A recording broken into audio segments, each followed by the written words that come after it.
আসসালামু আলাইকুম। আমার চ্যানেলে আপনাদের সকলকে স্বাগত।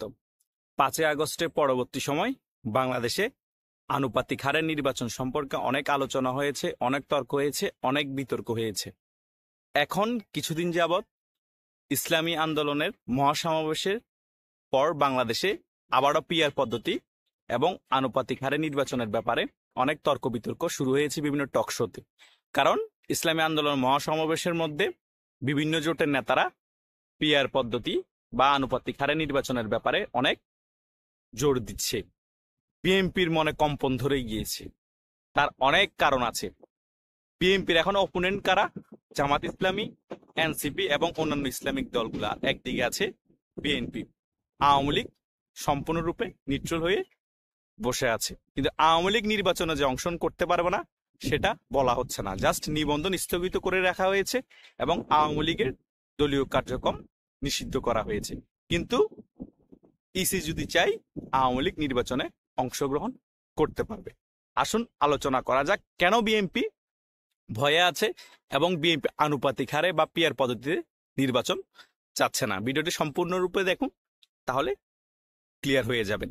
মেইন রিজন হচ্ছে আনুপাতিক হারে নির্বাচনটা কি। আনুপাতিক হারে যদি নির্বাচন হয়, পার্সেন্টেজের উপর নির্ভর করে এমপি বানানো হবে বা আসনটা দিয়ে দেয়া হবে। আগে তো সিস্টেম ছিল আপনার হেড টু হেড নির্বাচন হতো, এখানে যে জিতবে ভোটে সে আসনটা সে দল পাবে। কিন্তু এখন ওই রকম হবে না। এখন পার্সেন্টেজ হিসাব করে কে কতটি আসন পাবে সেটা সেই দলকে দিয়ে দেয়া হবে। এখন ধরে নিলাম বিএনপি 40% ভোট পেয়েছে। 40% ভোট যদি পেয়েই থাকে, 300 আসন যদি আমরা ধরে আগাই, তাহলে 40% ভোটের মধ্যে তাহলে বিএনপি কতটা আসন পাবে? 3 4 12, 120টা আসন পাবে বিএনপি। তাহলে কি সরকার গঠন করতে পারতেছে না। যদি 50% বিএনপি ভোট পায়, তাহলে 3 5 15, তাহলে 150টা আসন পাবে বিএনপি।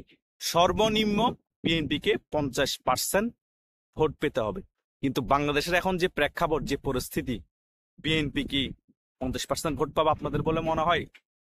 কখনোই সম্ভব না। যদি আওয়ামী লীগ নির্বাচনে অংশগ্রহণ করে, আওয়ামী লীগের কোনো প্রচারণা লাগবে না, কোনো কিছুই করা লাগবে না, শুধু আওয়ামী লীগ নির্বাচনে অংশগ্রহণ করে, তবুও আওয়ামী লীগ চোখ বন্ধ করে 30 থেকে 35% ভোট পাবে। আর আওয়ামী লীগের সাথে জাতীয় পার্টি জোট হয়ে যদি নির্বাচন করে, তাহলে আওয়ামী লীগ 40 থেকে 45% ভোট পেয়ে যাবে। তাহলে অটোমেটিক আওয়ামী লীগ 125 থেকে 130টা আসন পেয়ে যাচ্ছে। বিএনপি এককভাবে সরকার গঠন করতে পারছে না, আওয়ামী লীগও এককভাবে সরকার গঠন করতে পারছে না। ওই ছোট ছোট দলগুলোকে আবার তাদের সাথে ভিড়িয়ে সরকার গঠন করতে হবে। এটাই বিএনপির ভয়। কারণ বিএনপি এককভাবে সরকার গঠন করতে পারছে না, আবার বরং আওয়ামী লীগ আবার ফিরে আসার সম্ভাবনা 100% হয়ে যাচ্ছে এবং আওয়ামী লীগ অনেক আসন পেয়ে যাচ্ছে। বিরোধী দলে খুব স্ট্রংলি আওয়ামী লীগ বসে যাবে। বিএনপির যে স্বপ্ন আছে, তারা 20 বছর ক্ষমতায় থাকবে, আরো 30 বছর ক্ষমতায় থাকবে।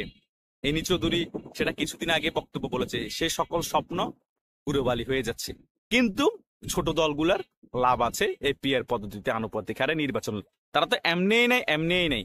তারা যদি 3% 4% করে ভোট পায়, 10টা 12টা 15টা আসন পায়, খারাপ কোথায়?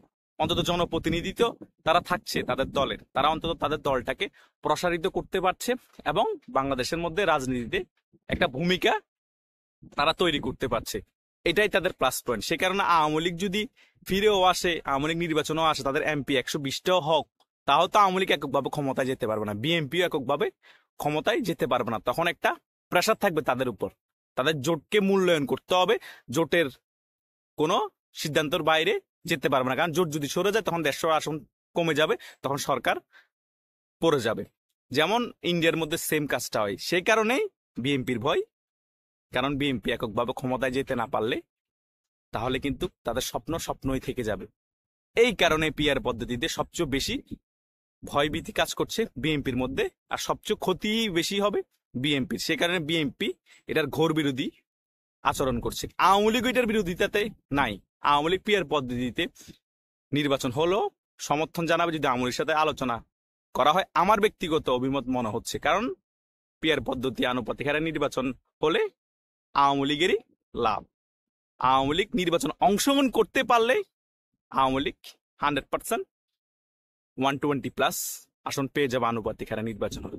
তাই বিএনপি পাগল পাগল হয়ে গিয়েছে। যদি আনুপাতিক হারে নির্বাচন হয়ে যায়, বিএনপির সকল স্বপ্ন শেষ। অনেক বড় বড় নেতা তাদের যে আশা আকাঙ্ক্ষা নিয়ে তারা সামনে মন্ত্রী হবে, এমপি হবে, 30 বছর ক্ষমতায় থাকবে, সকল স্বপ্ন দুঃস্বপ্নতে রূপান্তরিত হয়ে যাবে। এটাই হচ্ছে মেইন রিজন, এটাই হচ্ছে তর্ক বিতর্কের মেইন কারণ, আর কিছুই না। ধন্যবাদ সকলকে।